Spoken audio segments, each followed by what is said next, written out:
Welcome back, everyone. Now, I am naturally a very shy person, so I'm not going to make you give us a woo if you've had a good day so far, but if you'd be inclined, thank you. You have heard more than enough from me today, so please allow me to launch right into introducing our keynote.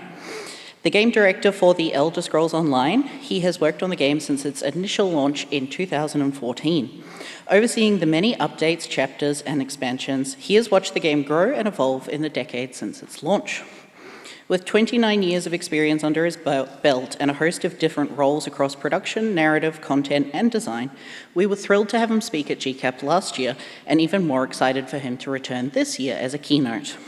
Here to talk to you about how they kept The Elder Scrolls Online thriving with substantial and regular content updates, staff and studio culture initiatives, and have adapted continuously with an ever-changing market, please welcome to the stage Rich Lambert.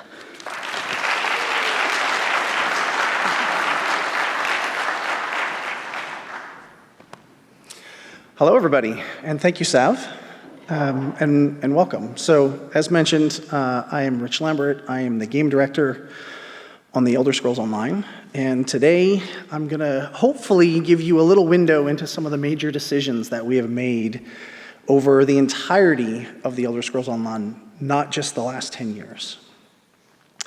So, little bit of history on The Elder Scrolls Online. We launched in 2014, April 2014, which was 10 years ago, but the studio was actually founded in 2007.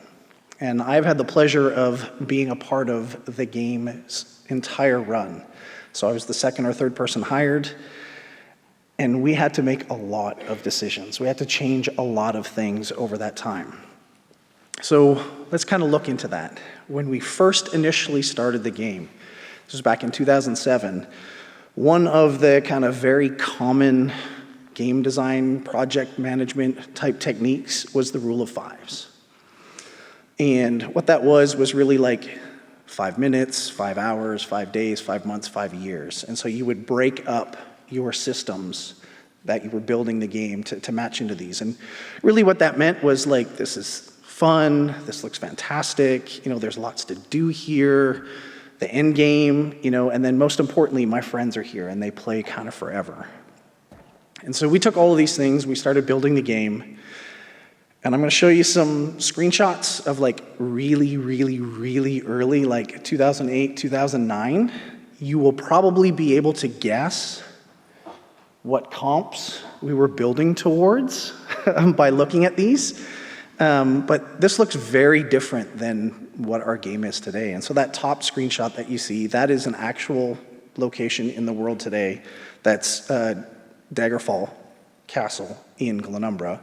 And then we've also got Stone Falls in the bottom.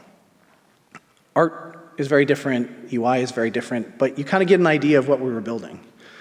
And this is, I was going to say Revision Spire. This is Riven Spire. And last year I talked about Riven Spire in particular, where we redid this zone from absolute, just burn it down to the ground and starting over 5 times.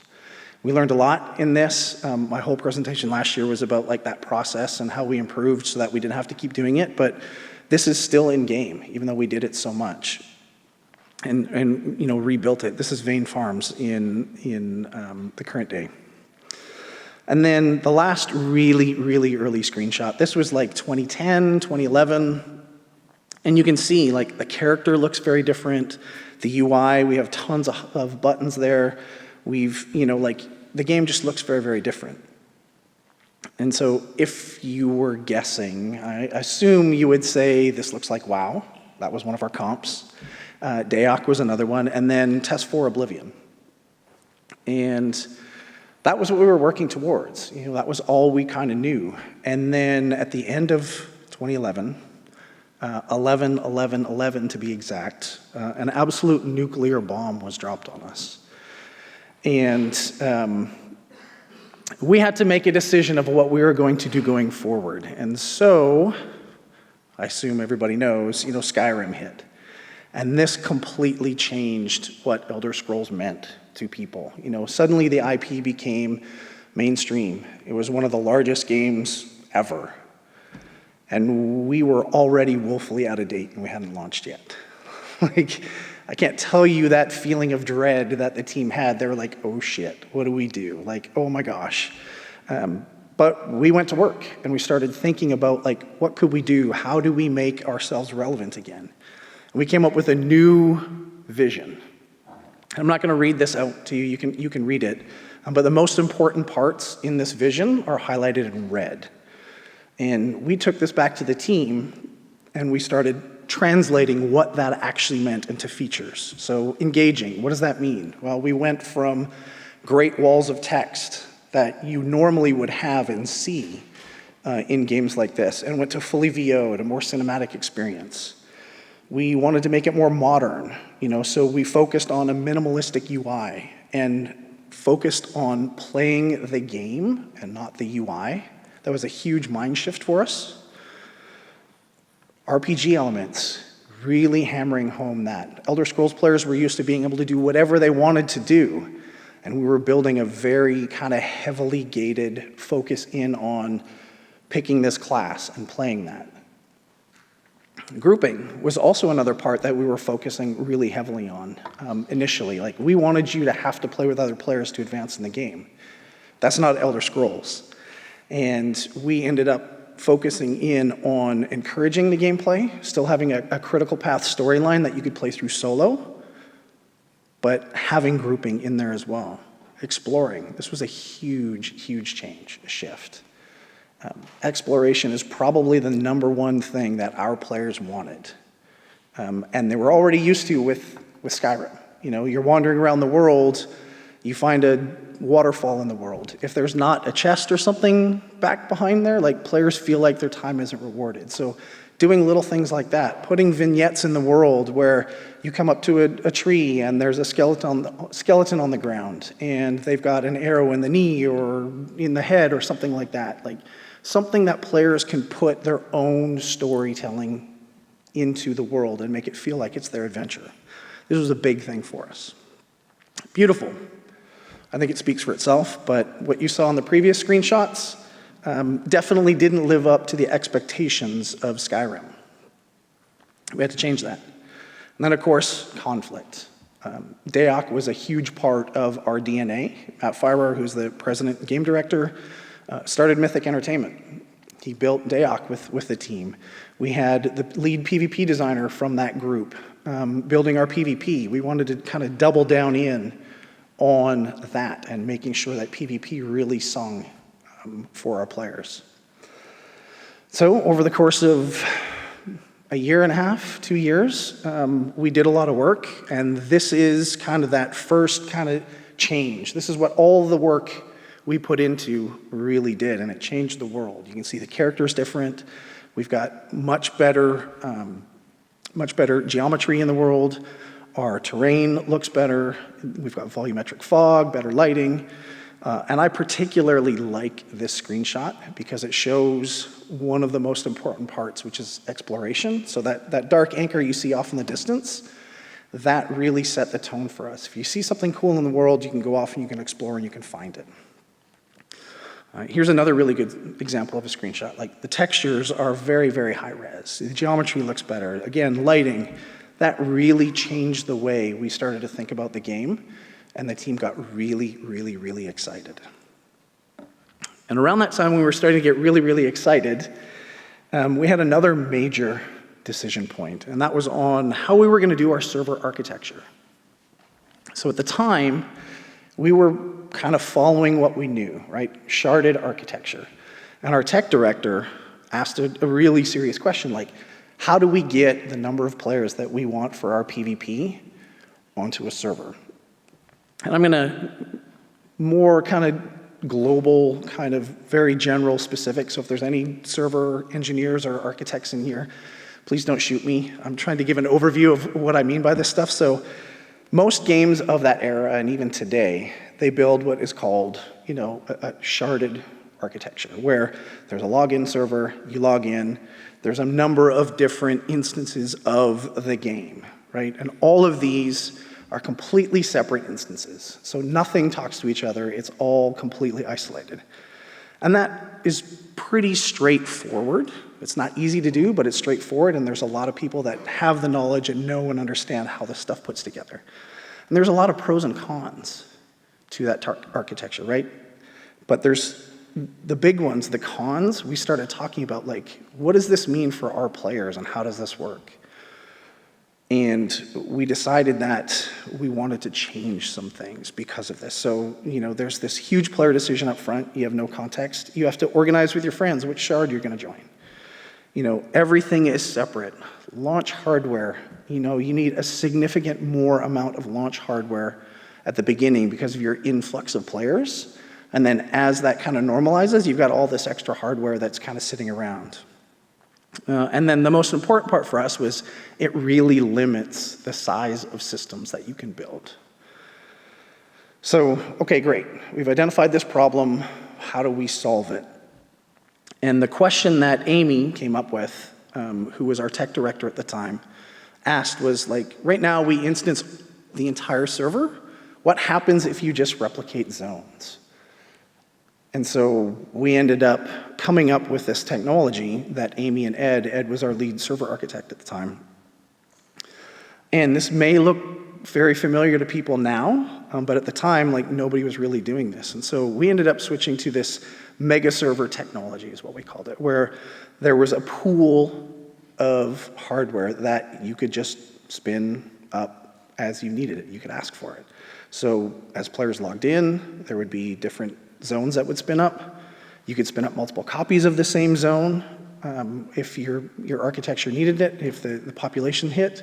You could also remove that. It would just kind of go down. And so as players are logging in, you're just spinning up more and more and more zones in this pod architecture.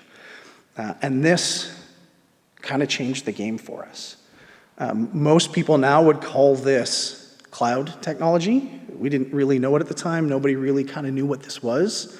Amazon, Google, Microsoft, they were all still in that kind of really early nascent stages of it.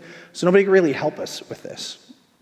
And the reason we wanted to do this was, to solve all of the problems that we had kind of come up with this shardless with sharded technology. So the server was just more efficient. We weren't running a bunch of zones when we didn't need to. We could support the population we needed to. In the sharded version, you would get 5,000 or 10,000 people tops concurrent in a zone or on the server. If you're building a 1,000-person PvP zone, that's just not going to work concurrent-wise. Like, you're going to need a significant portion of that player base to log in to go into that PvP zone. So that wasn't going to work. It removed a lot of choices from players. They didn't have to worry about, like, what server are you on? It was just, I log in North America or I log in Europe, and that was it. And I guess another really big point for us was all the zones were always balanced. So there was always people in there, and that was kind of the most important part that we wanted to do was our mega server technology obfuscated player numbers.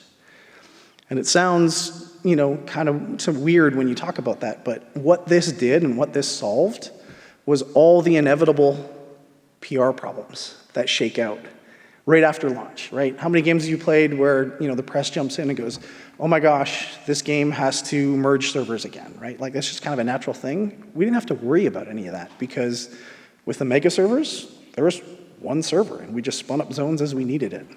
That was huge for us. It really solved a lot of problems while we were working through launch.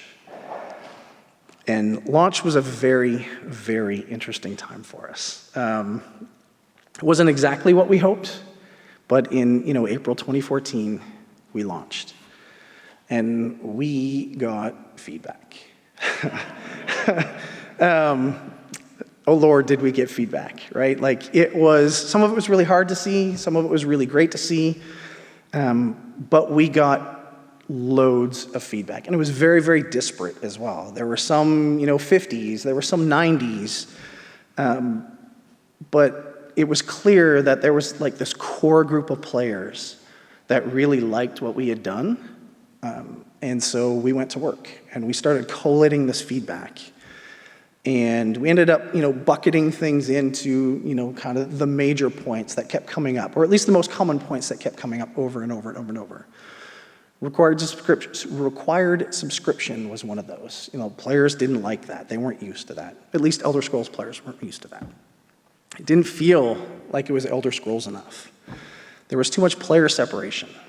And by player separation, what I mean is we built a lot of stories in the game that were focused on these world-changing moments. They work fabulous in single-player games, where you go to a town, the town is under attack, you complete the quest line, and the town is no longer under attack. Players feel great. This is awesome.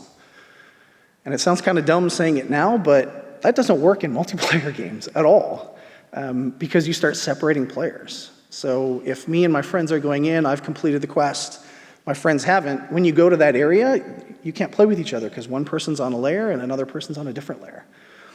So we had to figure out how to solve that. There was also a lot of feedback about the game felt like it was too focused on questing and killing. There didn't really feel like there was any progression once you hit level cap.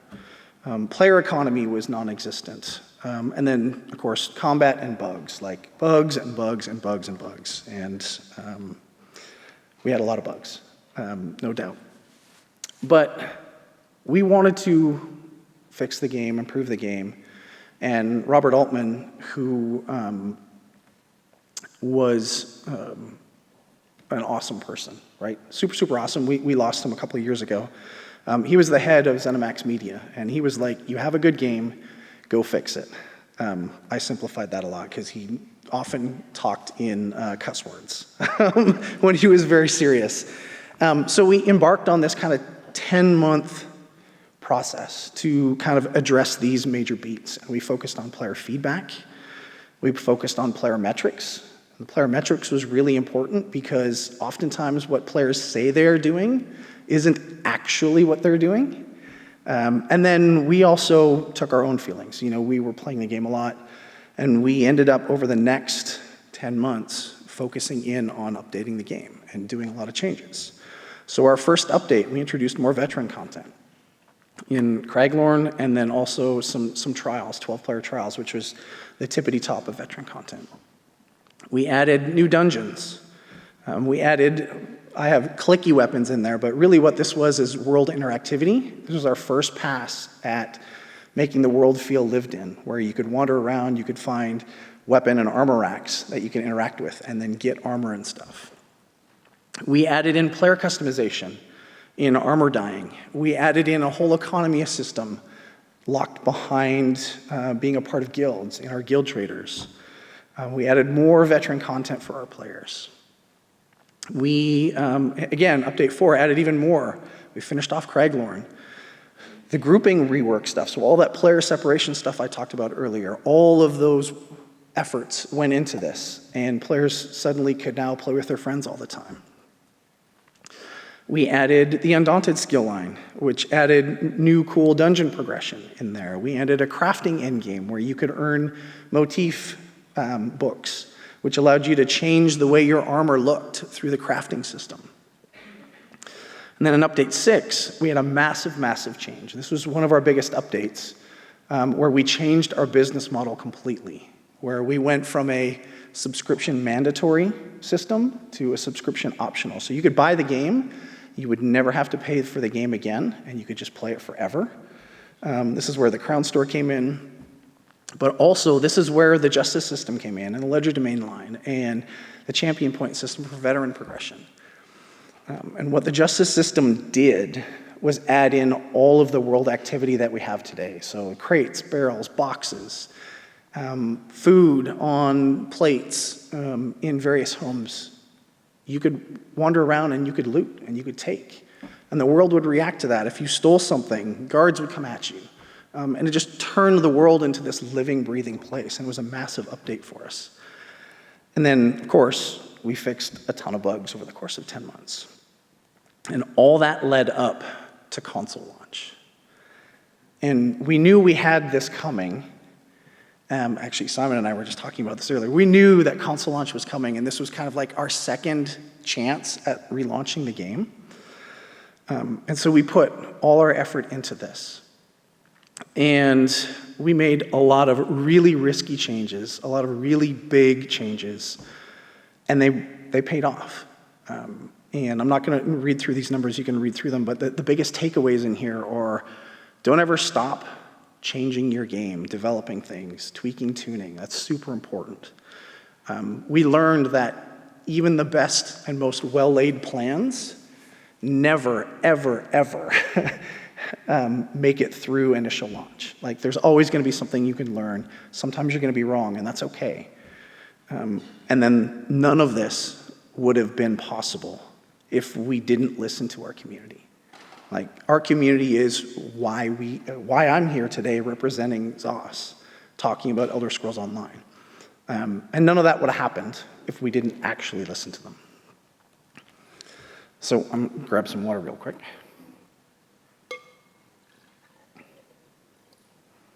Oddly quiet, sorry. So we got to launch, we started fixing bugs, and while one of the teams was kind of secluded from the rest of the team working on Orsinium, we were building live stuff. And then we had a really big decision point in 2015. We had just launched Imperial City, which was this PvE meets PvP update. And we had this new zone we were working on, and we'd put all this time and effort into this zone. All the lessons learned over the course of the last year and a bit, fixing zones and whatnot. And we were trying to figure out, like, what the heck level is this zone gonna be? And we went back and forth on this. Like, we wanted everybody to see this, but we also wanted this to be kind of like a new progression for players to get into. And ultimately, what we decided was we're gonna build this zone so that player level doesn't matter. We want everybody to go into this zone, to see this zone and experience what we have learned. And we had to figure out what the heck that meant. Because we were this traditional MMO, right, where there was this progression, it was level gated, you went through a very particular progression path for your alliance, for your levels. So what we decided on was making this particular zone our test bed for a future feature, which I'll get into in a minute, where players were leveled up to the level of the zone. So we made this max level zone, battle leveled other players up to it, and just tested what would happen. And it was a big thing for us. Like, players loved it, they got in there, they played with everybody. They didn't really care that a level 5 player could play with a level 50 player. They could just go in and they could play. And it was a huge moment for us, because that led to the next big feature, which was One Tamriel. And One Tamriel was okay, it works in a zone. Could we do this for the entire game? Like, what would that mean for the entire game? How does that affect progression? And I will never forget the Christmas of 2015. I spent 3 days at Matt Fireware's house, where we literally yelled at each other for 3 days about what this could be and the problems we were trying to solve with this entire system, right? And we had done a lot of fixes, we'd improved the game a ton, but we still had these core issues. Like, playing with your friends was really hard. You could only really do it in Orsinium. Players didn't really understand all the decisions they were making at Character Create. Like, Alliance locked you into a particular storyline. Levels made it so that, you couldn't really play with anybody else. So that was a player separation thing. And then it still didn't feel Elder Scrollsy. And so we came up with this One Tamriel concept. And this turned out to be like the best thing we ever did in Elder Scrolls Online, but it was a tough sell, right? Matt and I yelled at each other for 3 days. And then we had to take it to the team and go, team, we're gonna do this wackadoo thing, like this crazy thing. We're gonna completely throw out what you know about progression through the game and change it. And it was interesting because, we were basically split right down the middle. Half the studio was like, we understand this is really cool. The other half was like, what are you doing? We're all gonna be out of jobs tomorrow, like this is dumb. So we just pushed forward and we started building this, and as we started playing it and iterating on it, we started to realize the magic of what this was, right? And One Tamriel, for those that don't know, was we removed all the arbitrary level gates that prevented you from exploring. So there was now no one path through the game. You could just pick a direction and go. You could play with anybody, regardless of alliance choice, regardless of level. And really, that turned the game into, this is your game. This is your journey. And I don't remember which reviewer wrote this, and I really wish I wrote it down, but this is the epitome of what One Tamriel means to us, right? The entire game is endgame. It starts from the second you create your character. You don't have to grind through hours and hours and hours and hours and hours of content to get to endgame, to start to experience the game and have fun with it. It just starts. And this, when we launched this in 2016, I think it was October 2016, changed the game again for us. Our new and returning player retention numbers spiked to well over 50%, like way north of 50%, which is crazy. Our player population started going up, our guild participation exploded, and reviews actually trended positive. You know, Steam, the first time we launched this, Steam flipped instantly to overwhelmingly positive, and we had never seen that before. But of course, with some success comes, the next problem, right? That's what game development is just kind of knocking down those problems over and over and over. And the next decision point we had was we felt like ESO was on the right path, but like, how do we continue this? What do we do? So we started planning for the future, and we thought chapters might be this thing. And how do we keep the train rolling was the question that Matt kept asking. How do we keep ESO in the minds of not only the media, but the players? And then how do we continue to learn, take all of the lessons we've learned over the years and continue to put things out? And so the solution, if you know Matt, some of this might be funny, but I remember Matt walking into my office and he's like, hey, remember that thing that you spent 2 years building? Do it again, but do it in a year. And I was like, what? Like, how do we do that? So that was a new problem, but we decided that we were gonna recreate Orsinium, focus in on this really interesting story, this self-contained story, and do it on a yearly basis. Have a big moment in June, have a big moment in January where we announce what we're doing in June, and just go. And so this is actually a slide from our initial pitch deck for Morrowind, which was actually called Project Volcano, which, looking back, that wasn't a very good code name, but if you know Morrowind, right, it's a big volcano. Yeah, it's subtle. Good job, guys. But this was an actual slide from our deck, right, which was deliver 30 hours of content, or basically a single-player game's worth of story, come up with cool features, and focus heavily in on that return to Morrowind, that nostalgia feeling. And that word nostalgia really resonated with the team. And that was actually a key point that we focused on going forward with chapters, was, figure out what that one word was that actually had meaning. So Morrowind was nostalgia. Gothic was, oh good Lord, what's the name of that? Thank you, yes. Camelot was High Isle, right? Cosmic horror was Necrom. And that really helped kind of galvanize the team. And so, we advanced and we learned, and we have built 8 chapters now, with Gold Road launching in June. And one of the things that I always get asked when I'm doing media interviews is you say chapter, but it's actually an expansion. Why don't you just use the real word? And we always kind of bristle against that, because expansion comes with 25 or 30 years of kind of this typical definition of it's only for veteran players. And that's not how Elder Scrolls Online works. Our chapters are for brand new players. They're also for veteran players and kind of everyone in between. You can play ESO as a brand new player going into the newest content. You don't have to grind through the 8 or 10 years of old content to get to the new stuff. You can always play with your friends. You're never behind, so you can always just jump in and play it. And we actually have players that only play when we release something new. So they'll log in, they'll buy the newest chapter, they'll finish that story, and they'll disappear for a year.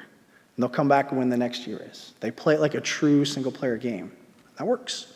We also have other players that have never missed a day logging in, which is ridiculous because we've been live for 10 years now. And it's really crazy how many people, at least to us, how many people don't understand that concept of it's an open, inviting world And that's where kind of chapter came from and not expansion. So really early on at the beginning of the presentation, I talked about that kind of vision statement. And one of the most important parts on there was kind of that exploration. And you also saw some feedback where all the game had was questing and killing. So over the course of the years, we've had a lot of systems that focused on making the world feel alive. It's believable, right? We've got things like the antiquity system, which is archaeology. You're scavenging the world, looking for cool lore, getting cool items, but there's no real combat in there. If there is any combat, it's just totally incidental. It's just a way for you to relax and explore the world. We've got a card game in Tales of Tribute where there's no fighting at all. You go into High Isle, you talk to some NPCs, and you play this card game.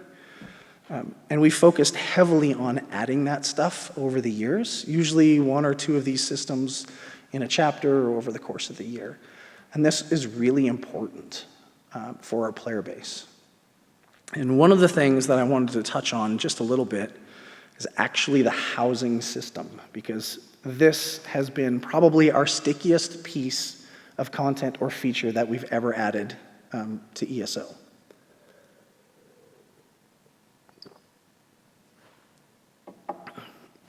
So for those not familiar with the ESO housing system, it's pretty crazy. It's really robust, and I think it is the ultimate expression of freedom for players. And we struggled with this really early on. We always wanted to do this. We argued about this for launch, and we were told there's no way we could build it what we wanted to do. And so we had to think about it, and as our technology matured, as we matured as developers, we started asking ourselves more and more questions, like what could housing be? What were the most important features of housing? And what we decided on was player freedom was most important. We didn't want a hook point system where you had to put a chair on the floor and you had to put a table here. We wanted to give the players freedom to do anything. So if they wanted to flip chairs upside down and stick them in the ceilings, or stick them through the walls, or take a bunch of objects and cobble them together and to make something else, great. If they wanted to create something that looked terrible, great. It's up to the players to do that. And that, again, was this another step function in terms of retention for us, and players spent a ridiculous amount of time in there. And so I wanted to show you a couple of examples of players kind of doing things in their homes. So this is a really cool room, right? And there's a bunch of assets that players had that they could already that they didn't create. But like the ceiling, the floor, the walls, those were all cobbled together. They went into a particular area in their home and walled it off so they could make this cozy space. This is a really good screenshot of cobbling. Like, none of these assets we actually created. So there's a greenhouse asset that somebody took from Somerset, which is where the windows come from. But like, all of this is cobbled together. That sofa you see is fruit sacks and crates and burlap sacks. Like, it looks like a real asset, but it's not. You know that little cat house down on the bottom? That's all cushions that players put together. We don't have a cat paw asset. We don't have meow in there, right? Like, that lamp that you see in the back is an upside-down apple basket with a Dwemer piece put in there. Like, just insane creativity that our players have. This is another one, right? Like, this was, I actually stole this from a guild competition that one of the guilds on the North American server had, where they were doing a 2D portrait thing. All these are not assets that we built to specifically do what this person did. And they just created this unbelievably cool piece out of assets that we had. This is another one. Like, this looks like something we might have built. It's not. It's cobbled together. The players put this together, taking trees, laying them down, turning and twisting them in different ways, taking a number of wood planks to make that. The roof is made out of fence posts. Like, it's really incredible what your players will do if you give them the tools to do it and don't worry about them doing dumb things. And so that was a huge learning lesson for us, right? Like, we were focused early on in the housing days of, We want to make sure everybody can make something cool and make something pretty. And we struggled on how we could do that. And when we were like, who cares? Like, let them do what they want to do, completely changed the path of housing and ESO. Housing launched towards the end of 2016, I think. And like I said, has been a runaway success for us ever since. Like, there are so many players mucking around in housing. It is amazing and has been amazing for us. So what is next? That's a good question. I don't know. Actually, I do know, but I just can't tell you all. I think the biggest things, though, is we have to continue to innovate. We have to continue to change and take chances. And so I think the best thing that we can say, right, is we're going to keep telling great stories. We're going to continue to give players fun things to do. And most importantly, we're going to react to player feedback. Our player base is changing. I think the gaming world is changing. And we need to change too. We can't keep doing the same things we've been doing. And our player base has told us this, right? Like, yes, these chapters are great. You've done 8 of them. It feels formulaic. How do you change that? How do you improve on that? How do you iterate on that? And that's what we're working through right now to try to solve. But I think, hopefully, what I've shown is the team isn't afraid to make change. They aren't afraid to make mistakes. But also they're not going to give up. And I think that's an important part. You know, as a game developer, as a game designer, you learn by making mistakes and you learn by iterating. So just keep doing that. It's really, really important. And I think a lot of people forget about that, right? Like, the first time you make a mistake and the players let you know, it sucks. Like, it sucks. It sucks getting told that you're not good at what you do.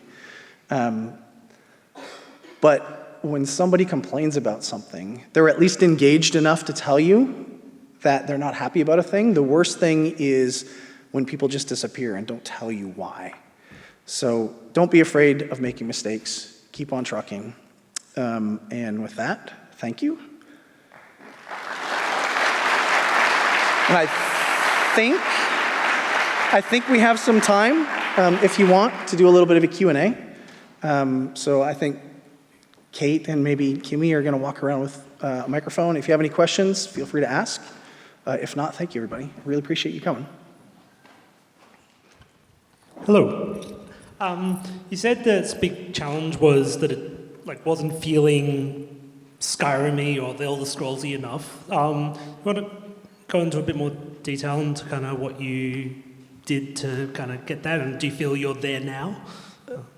One Tamriel was kind of our take on how to get to Elder Scrolls, right? So the world interactivity was a big part, because players had been used to wandering around and putting like buckets on NPCs' heads and robbing them blind, and just kind of wandering around and stealing things like crazy. And so One Tamriel was that big part. The justice system was that big part. But players were also very used to an Elder Scrolls game, at least in Skyrim, of being able to be whatever they wanted. And I didn't really touch on that, but those RPG aspects that I called out on that vision statement, before we switched to kind of the new model, if you were a warrior, you were in heavy armor and you could only use melee weapons. And after that, we changed to, if you wanted to be a mage and heavy armor and sword and shield, you could do that. You weren't just stuck swinging a staff or doing whatever, and that really changed the game. Thank you.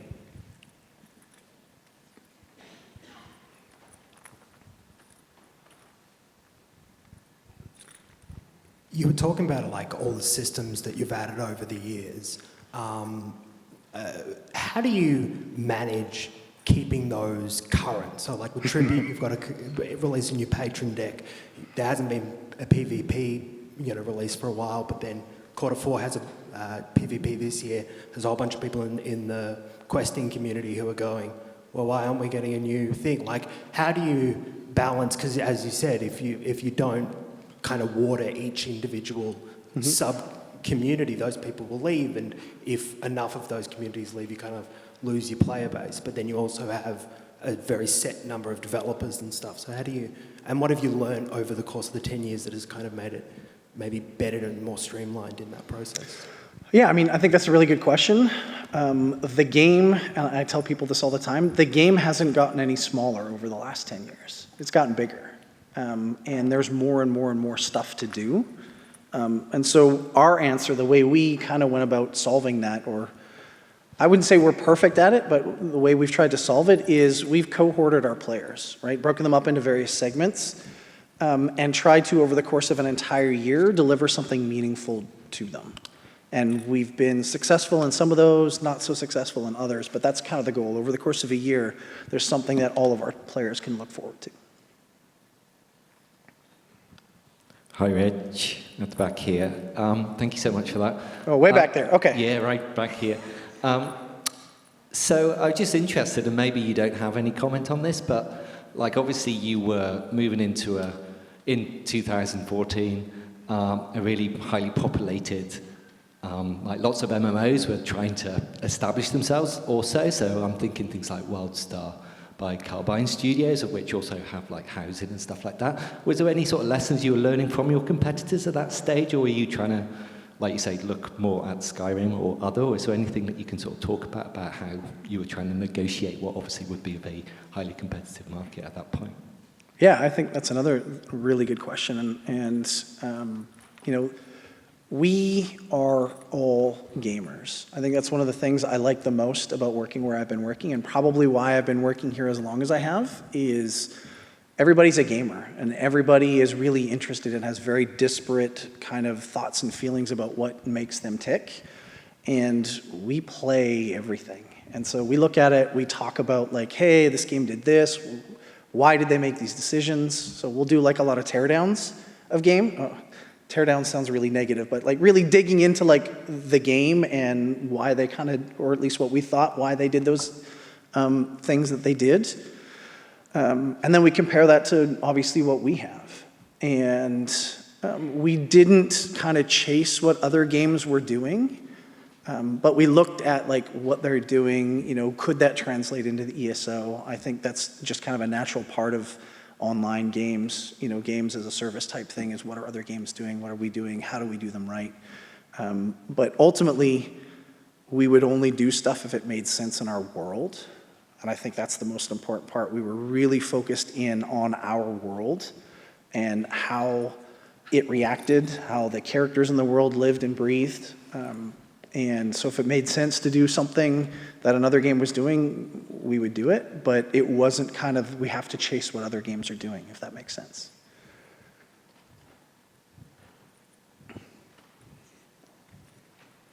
Kimmy's getting her steps in today. Thanks, Kim.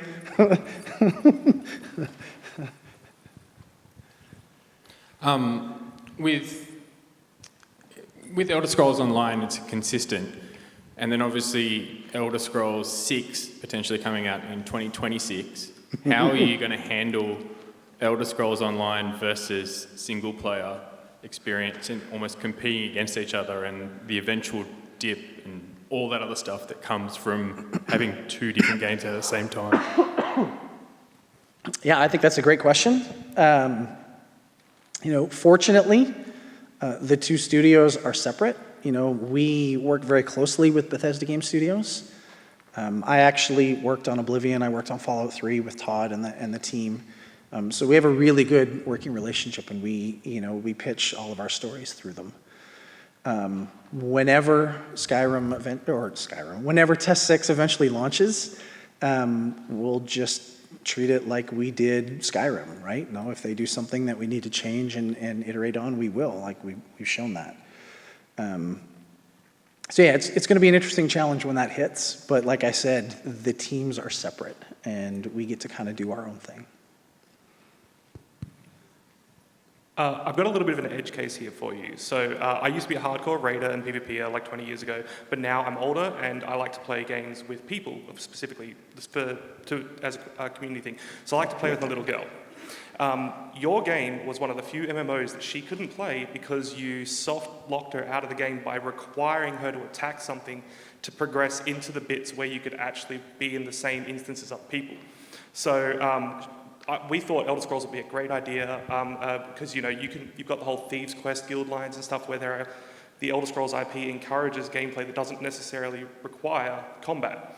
But we couldn't actually progress her through the game without her character attacking things. Have you taken steps to address the players who are not necessarily your traditional MMO players who want to go and murder everything, but like to enjoy the other aspects of the game? And how have you done that through the onboarding and tutorial process? What changes have you made since the launch of One Tamriel? So there's a lot to unpack there. But I will say that I think we have gotten a lot better at not just having questing and killing, right? Like you get rewarded for crafting now. You get rewarded for doing a lot of those alternate activities. But the one area that we do need to improve on is that onboarding experience, right? A new player or returning player that comes to ESO, we are very traditional Elder Scrolls, which is, hey, here's the tutorial. Once you're done, knock yourself out, right? Do whatever you want. And so that's a thing that we're actually focusing on in the very near future, is working on that new player and returning player experience so that they understand that there's more to the game and there's all these other systems outside of just questing and killing. So in regards to a game as open as Elder Scrolls Online, how do you in the future just prevent complete feature bloat in terms of just adding more and more and more, especially in like this MMO setting? So can you repeat that again? Sorry. So in terms of Elder Scrolls Online being such an open game, Yep. how would you prevent things like feature bloat, which could be a common thing for MMOs? Yeah. Yeah, I mean, that's a really hard one, because as you start kind of iterating through a feature, the team is always super interested in trying to improve it and make it better and whatnot. And so what we do is we focus really heavily on acceptance criteria, goals, and guidance at the very early stages. And we try to time box things as much as possible. So when the team starts iterating, they have these major pieces of criteria that they have to look towards. If they want to add a thing and it doesn't actually meet or isn't actually required in the acceptance criteria, we're like, that's not MVP or that's not tier 1, so push it off, and maybe that's a future thing we do. That was very, very hard to do, and we have learned a lot over the years, and that kind of trained the team into that, but it's not something that you can kind of just do instantly. You have to get your reps in it. Hello. Hello. Part of the One Tamriel and that comment you showed where like the very beginning is like the end game and you can just do everything and play with anyone got me thinking how progression kind of works in the game, because a big part of RPGs is that power fantasy that you're getting more and more powerful. Yep. But if you can just start the game and then straight away play with a friend who's been playing for ages, how does that work? You'd think that you'd be much weaker than them, but by the sound of it, that's not the case. So. Yeah, so we had to do a lot kind of on the back end to make that make sense. And so as part of our battle leveling system, we have this concept where your gear is also a really important part, or more importantly, the level of your gear is really important. So if you start out leveling your gear, you start to get weaker. So that was a big part of it. And then also, once you start hitting the champion system, you start to get even more kind of player power. It's not a huge amount of vertical power, it's more kind of this horizontal power, but that makes you feel especially strong. And so when we don't really have like newbie zones, in the concept of other games, but when you go back to, kind of your starter zones and you're revisiting those spaces, you can start to solo those world bosses. You can start to do some of that harder content that was a bit of a struggle for you. I wouldn't say we're perfect at it. A lot of our player bases, especially our veterans, are like, story content is too easy. But we did that on purpose. Like, we have this notion of critical path. So story is critical path for us. And so we want anybody to be able to experience it. And if you want the harder challenges, you go and do the world bosses, you go and do the group dungeons, you do the trials, you go into PvP. Like we try to give you as many options as possible. That seems to have worked pretty well for us, but again, we're not perfect, and we still need to iterate. Howdy, just down here. Oh, hey. Howdy. I want to try and sneak in 2 questions. Uh-oh, okay. You said you're trying to avoid the chapters being formulaic. Can you give any insight into what changes you'd be doing for the next chapter? Oh, boy. What are we doing for the next chapter? That's sneaky. No, but I will kind of explain what I mean by formulaic. So what our players have kind of started to realize is when we say a chapter, we mean it's 30 hours of story content. It's generally 6 main story quests. It's 6 delves. It's 2 public dungeons. It's 9 world bosses, or whatever those numbers are, right? They kind of have this checklist where they're like, yep, okay, right? And we want to change that. We want to kind of change that mold. We want to change how we tell stories, and we want to try to, surprise players. And then the other question, since the SO has been so successful, are you given a bit more freedom with the Elder Scrolls IP when it comes to doing more creative work in that way? Yeah, like there was no way we could create a brand new Daedric Prince way back in the day, right? And we just did that with Gold Road and Athelia. And it's not so much that there wasn't a level of trust there. It is more this is an iconic IP. We are very, very fond of it. We want to make sure that you're kind of doing it right. And we've proven over the course of the last 10 years that we get it, we understand it. We've kind of carried that torch since Skyrim. I think Todd and the rest of the team, really sees that we love the IP just as much as they do. Thank you. Cool. We're all good? All right. Well, thank you, everybody, for sticking around for the questions. Appreciate it.